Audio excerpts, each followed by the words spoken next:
Welcome to the Canny Conversations podcast. Conversations with a cause, with social entrepreneur Safaraz.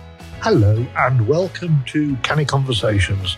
These are conversations with a cause that we hope will captivate your curiosity cannily. My name is Adrian Kibler, and with me is the star of the show, Mr. Safaraz.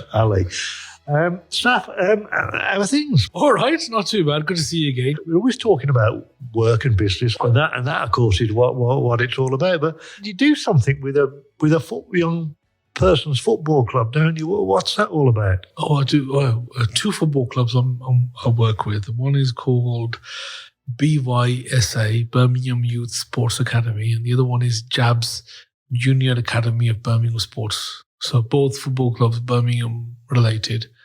A lot of mentoring, sporting, we're sponsoring, and I'm an ambassador, we're partners and so forth. So a little bit of giving back, really. So does your business pathway, is it a sponsor, did you say, of that? Yeah, we sponsor both clubs. Yeah, and we're also a partner, and I'm an ambassador of one of them and an executive chair of the other one. Is that aimed at you? Is that for young people, presumably? Is that children or? Yeah, so there's an under 14s, which we have for in both clubs. There's an under 14s category, girls and boys. We have then sort of a mid tier, and then we have slightly older children, teenagers. So it's a regular thing, weekly football sessions. Mentoring sessions. I didn't think you were a football man. So. I'm not actually, but it's a way of getting the youngsters to think about goals and aspirations, and sports is generally a good way for people to develop the right habits and the right mannerisms and the right sort of skills. So it's a fantastic tool, an enabler for development. My son Andrew, who helps us with some of the work that we do, he's a Birmingham City supporter. Oh, okay. So he's not a football man. He doesn't know a lot about football. Yeah. I know that when you're not, doing the work with the football club and you're not doing your day job, you do quite a bit of writing. And I've been having a look at some of the articles that you've been doing recently for a magazine called Business Influencer. Yes. Which is a business publication, a fairly new one. And I've noticed, and I make no apology for saying this, you do write a lot about talent spotting and recruitment. And I suppose the reason for that is because it is such a massive topic. And it's a topic where, a library is full of books and advice on how to recruit properly. But I know you believe it is incredibly important, and I think I'm not giving away too many secrets if I say that you've got some plans to write about recruitment. But tell me, why is it such a big topic as far as you're concerned? I mean, for my third book specifically was titled Attract, Retain and Grow. This is the Canny Bites book. Attract, retain and grow your people to grow your business. And for me, in a nutshell, that says it all. Getting recruitment right can transform any business, but getting it wrong can be very damaging and can close businesses. And most businesses, I would regard, are not businesses if they don't have people within them. It's a sole trader operation. It's an entity, but unless you're a business that has people in it, you're not going to be in a position where you can, grow that business. We can't do everything ourselves. We need people around, and we need to be able to recruit the right people. We need to be able to retain them. We need to be able to grow them. And in my writing apart from the books that I do for the magazine, is predominantly about people. It's about skills. It's about training. So, I think I've done 6 so far, 6 articles, had a, really good, fantastic feedback. I spend probably a bit more time on the titles to try and make them catchy, but also at the same time for the titles to reflect the key message every article, even a book, really has 4 or 5 key messages. And for me, I need to get the title to really tell the reader what the message is, and also potentially highlight the key themes. So I think one of the ones that has had got a lot of traction is that every problem in business is a people problem, and whether it's lack of customers, capital, culture, finance, marketing, sales, it all boils down to a people issue, a people problem. And for you to resolve that issue, you've got to understand the people thing behind it, what the people aspect of it is. And at the same time, I say, well, actually, in the article, if every problem in your business is a people problem, but at the same time, your solution needs to be a people solution as well, which to my mind makes sense. So whether it's employed contractors or consultants, or getting the right people, getting them on the bus, putting them on the right seats, it's that. And one of the guys that I mentioned again, in one of our previous episodes, we spoke about an author that I follow. There's another author I'm a big supporter of and big fan of, is a chap called Jim Collins. And I read one of his books many, many years ago. And since then, I subscribed to the website. And that book, one of the books is Good to Great. And he talks about, if you're looking to do anything in a business, you need to look at the person first who, and then what. So you can understand people is a very important part of any business. And I don't think if you're talking about the economy, if you're talking about anything, you can't take people out of the equation.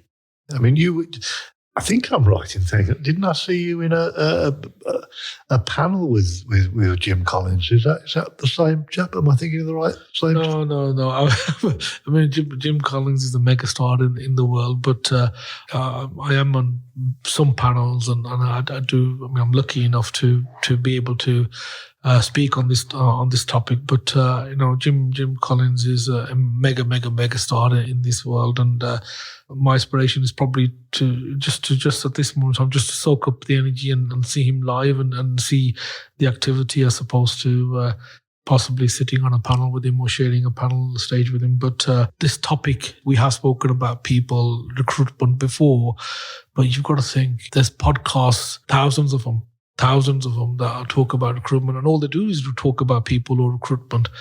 How many books are there that just specifically focus on recruitment? So it is an important topic, and I think a lot of the time we're just touching the surface in some aspects of it, and it's a continuous conversation.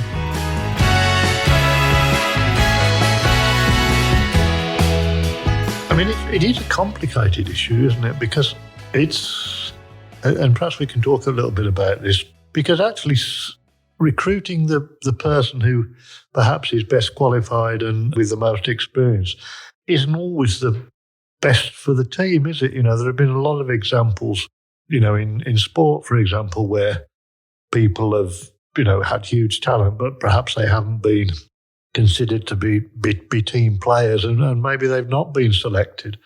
I mean, I'm sure they can afford better lawyers than me, so I need to be a little bit careful here. But it has been reported that one of the reasons why Sir Alex Ferguson let David Beckham leave the club was because that he was too big, in the world of cricket. Going back in the day, Sir Geoffrey Boycott, tremendous cricketer, but a lot of people, there was a fairly strong view that maybe he wasn't totally suited for leadership. So what's your take about that in terms of how you balance the qualities of a person in terms of their ability to do the job, and also their ability to fit in with other people in a team environment?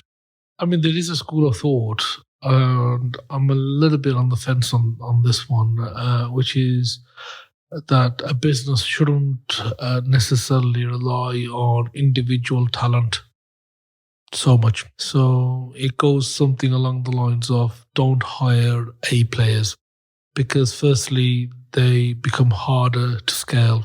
Secondly, it's more of a risk to the business because it's something that you can't control. So if the A player leaves, or if there's an issue, then there's an issue with your business. But at the same time, if the business does hire the A player, and yes, it can grow faster, but if there's any issues in terms of how the team functions, then there might be some issues in terms of culture and setting the scene. And sometimes so-called A players can have a disruptive effect on where the business is and the tone that's been set. So there is an element of a school of thought which says, you can't duplicate the results of geniuses or these A players across other team members. So when one of your managers says, I need another Kevin because Kevin is a genius and Kevin is somebody that I need, then you're over reliant on people, and a business shouldn't be too dependent on a particular talent. We all talk about hiring the best and recruiting the best, but it's getting that balance right of, if somebody is too big, could that damage the organization? Could that damage the culture? And so therefore, it's not about managing personalities. It's managing processes and systems. So there is that. So a lot of that then is people who are more about systems led, who are focused on systems. So as the example of McDonald's and so forth, where the heavy lifting is done by a system, a process. You define that system, you work that out. The SOPs, the standard operating procedures are crafted, and you have your methodology. You operate the methodology, you understand it, and you have the framework that works, and you let that do the work as opposed to individual genius talent, or for allowing people to do it their way. So there is a school of thought, and I think we all talk about cloning people and so forth, but that school of thought is fairly wide, particularly by people who are systems led and so forth. So with most things, it's having that balance really, and understanding the context. But the key thing is that business success is often defined by the people they recruit or are able to recruit. I mean, the other thing about people, of course, is that unlike machines, they're much less predictable in many respects. I mean, I'm not going to say he's rank because I've got a feeling. I don't know. I might get the rank wrong, so I won't say. But Alan Brooke, who was one of the primary military leaders in the Second World War, very much a close advisor of Winston Churchill, once described Churchill as 50% genius and apologies for the language, 50% bloody nuisance. And that's the issue with the people, isn't it? People they're emotional beings. I think you did some recent broadcasting about people, and you were talking about people not just as a huge asset to businesses, which they are, but also potentially as liabilities. I mean, just on that, in terms of A players and that whole A player thinking, I mean, if we can build our systems to cater for A player actions, and then you hire people who are talented in their own right. I mean, we're talking about we're not talking about not hiring talent or not hiring individuals who've got the knowledge, skills, or behaviors, but you can have more consistency in the business. But in terms of being people, being liabilities, potentially most problems in business can be put to people as well. There's a lot of people problems. There's many issues in terms of not finding the right people, not being able to retain them, not being able to satisfy their needs and so forth. I mean, people, business owners often talk about can't get the staff or can't get the right staff. And at times it can be retaining those staff. So these are threads that are often leaders in talk about. And whenever I've been to a conference, whether it's CBI or the local chamber, you'll always find a people theme. So it's not just about the recruitment businesses and talking about people, but you will find anybody who talks about the economy, they'll always talk about people, they'll talk about wages, they'll talk about talent management, retention, these sort of words come in, and how a business can thrive, survive. And a lot of the time it is about great people because, great people make great businesses, and great businesses create great teams. So everything is sort of connected, really. I mean, the thing is, isn't it, that there's an old saying that the Jesuits used to say, didn't they? They used to say, show me the boy at 7 and I'll show you the man, which basically said that, what people are like tend to be formed at a fairly early age and doesn't change tremendously. And of course, like most truth, that is a half truth, isn't it? People do change, and somebody, you can recruit somebody who's got a particular style and personality, and they're not necessarily the same person, 10 years later. Just on that, I mean, we as a business, we need some sort of understanding of where we are on the people issue, a little bit of clarity on the people agenda within our business, what conversations have happened, what documents are there, what's our processes, do we have clearly defined processes to identify, retain, grow talent, do we have personal development plans, do we do appraisals? These are sort of things that come in. Do we have competency frameworks in place? Do we measure satisfaction? Do we measure individual sort of performance levels? Do we have all of these in place? And a lot of that is really having an understanding of your whole people strategy, understanding of your whole people thread within that business, really. It's not just about recruiting people. It is about sort of retaining, inspiring them, growing them, developing them, understanding what you have. And if we, and people often say, and businesses often say, the people are our biggest talent. And if they're your biggest talent, is there an element of really understanding what your makeup is, what they can do? It's really getting into that really nitty-gritty detail of defining and understanding and really having a plan. I mean, everything is a little bit of a common sense, but it's just being able to put that together and executing it and connecting everything together. I'm going to throw something at you, not literally, but so take the tin hat off. I want to talk about this business of, recruitment is actually much more until the final stage is about elimination. You basically get a lot of people apply for a job and you have to find some process by which you eliminate them. I want to ask your opinion, Saf, about this business of bias. And I'm not talking about deliberate bias, because I think a lot of bias is unconscious. But I've seen it suggested that if you really want to make a recruitment process fair, when people apply, they're given an independent body gives them a number rather than a name, because from a name you can almost certainly tell somebody's gender. You can almost certainly tell if somebody is from a particular ethnic background, and the name might even give an indication of age and social status.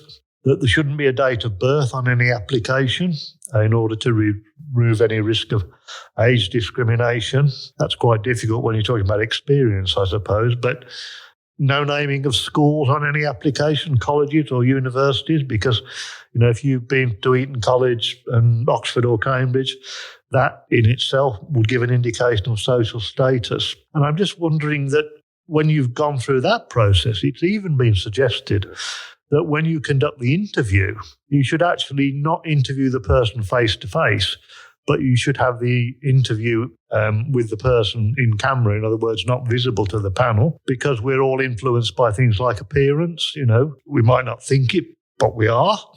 If we can see the person, we can see what gender they are, we can see what ethnicity they are, we can see what age they are. And finally, the suggestion has been made that the person doesn't actually answer the questions themselves.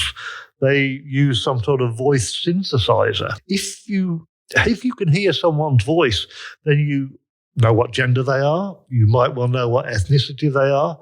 You might have a clue about their social status. So that's a process that, as far as humanly possible, removes those sort of potential areas of bias, be it conscious or unconscious bias. Is that just going a bit too far, or what do you think? There's a lot there. If you think about CVs at this moment in time, we very rarely now have date of birth on CVs. I think there was a time where careers advisors used to say to you, put your date of birth on there. There's a time where you probably put your full address on there, your postcode and so forth. these things have been eliminated over a period of time. If you've ever seen a CV from somebody outside the UK, I was looking at a CV from somebody from South Asia, and they had their photograph on there. They had their passport number was on there. They had their father's name on there. The father's profession was on there as well. The mother's name, the mother's profession. They had all of those details, siblings. So it's really about society and society norms. So, these things change over a period of time. Our knowledge changes. Our awareness of bias. I think people are talking about unconscious bias, and they're talking about bias as well. There's more discussions on that, and the people who are leading the field are making changes that are suitable, that are practical, that are fit for purpose. And at the end of the day, it's a process, as you said. It can be a process of elimination, but it is ultimately a process of selecting the right people for your business to grow your business.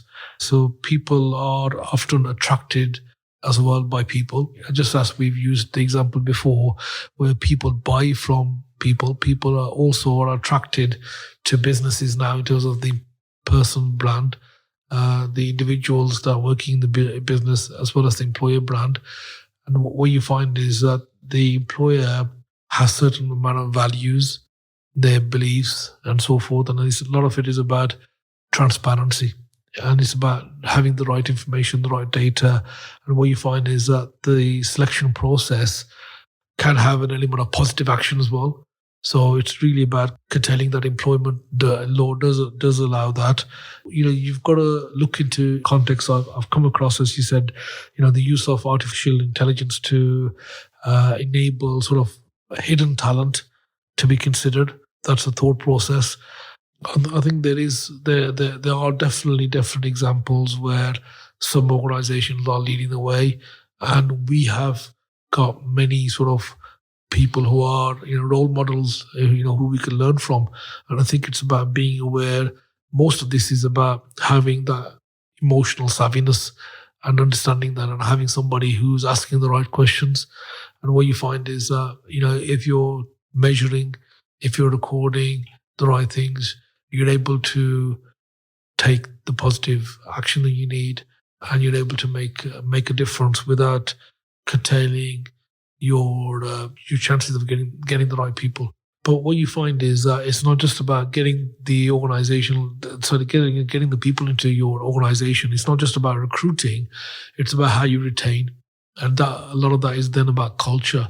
It's about understanding processes that are there for people to grow. Because one of the biggest reasons why people leave is that they feel that there is no growth for them as an individual. Nobody's really given them the time to plan their career. And these are probably bigger obstacles that organizations can look at and make a bigger difference in terms of retaining and growing people. What would you say if I could offer you a piece of artificial intelligence software? And I've been actually doing a bit of work with a company that does this. And basically what it does is it goes into the marketplace. It looks at people who are in the jobs market, looks at their experience, looks at a whole range of characteristics, eliminates issues such as gender, recognises the fact that some people, for example, women, are more reluctant to say they can do things than a man. And basically, if you like, kind of objectively selects people, takes out the emotional and takes out the personal things, looks at people's history, uses algorithms to determine how likely they are to stay, how likely they are to be receptive to an offer of a job. I mean, is that a piece of technology that you think you could use, or do you think it's just going a bit too far? I think all of these things it is about improving the performance and improving the chances of getting it right. And we know it's risky recruiting people. We know it is not only expensive, but the investment that you're putting in, the effort that you're putting in, can be huge in terms of effort, and it can be damaging to your company brand, and can be hugely disruptive if something goes wrong. And this is one of the reasons why, people have said, hire slow, but fire fast. And, sometimes when you say that, people don't like talking about letting go of people. But the key there is hiring slow, because you want to do it over a period of time and understanding. But if there's a way of fast tracking that, eliminating that, we use, in terms of marketing now, it's all science. It's less about creativity. It is more about, it is science. And if science can be used in some element of recruitment, if there's a yield there, if there's a return there, then fine. But what you find is that, the jobs market or the market out there isn't just about people who are looking for work in terms of employed. You've got your sort of contractors out there. You've got your people who are looking for freelance work. We've got that market, the interim market, the gig employment market. And you've got teams of people who are providing services. So, when you're looking at, your organization in terms of the need for talent, the need for people, it's not just about the concept of employing person and putting them in a position, but all of these things come in. But it starts off with really trying to understand, what are you looking to get, what are you looking to get at, what does good look like. So it's really being able to go out there and look at all opportunities, really. That may be using recruitment agencies, that may be using non-traditional type of recruitment methods. It's not just about the people who are active in the job market. There's many situations where somebody might not be active, but they may be interested. So all of these things come into equation, and if you can filter through all of that and get to a position where it helps you define your decision, or it helps you towards your decision, then I think it's a fantastic thing. We're running out of time. Before we actually do run out of time, and I'll take a yes or no answer, or the nearest that you are prepared to do with that. Perish the thought, candidates don't always tell the truth, and perish the thought even more, but employers don't always tell the truth when they're explaining a job or the reason why the job have occurred and all the rest of it, or the state of the company. Do lie detectors have a role to play in recruitment? I don't know, Adrian. I mean, you've got to be honest. You've got to adhere to your values, and if you're not honest about the role with your candidate, then I think you're going to struggle. At the same time, keep an open mind in terms of what people can bring to the table, and it's really trying to eliminate the negativity in terms of recruitment, the bad, the bad press. I mean, we've all heard about, these stories where, when things go wrong and so forth. But all of these things that you're talking about in terms of, lie detectors and AI, is the reason why we're talking about them, is that we understand that getting the right people is absolutely important for an organization. And not only that, being in a position where you have the strategy in place to develop and grow those people, absolutely vital. We'll look forward to reading more of your thoughts about this. There are already articles out there, and we've talked about the business influencer. There's also the likelihood of a book, and who knows, by the time somebody's listening to this, that book might be available in the Canny Bites series. We're going to curtail our Canny conversation with a cause now, and we're going to ask people to, if they would like to subscribe to future podcasts, if they'd like to like us or to let us have any comment or feedback, that would be gratefully received. So until then, bye for now. Thanks for listening to this Canny Conversation with a Cause. These conversations are based upon the Canny Bites books by Safaraz Ali, available on Amazon. To find out more, go online and visit Saf's website, pathwaygroup.co.uk, or join him on social media. He can be contacted at safaraz@pathwaygroup.co.uk.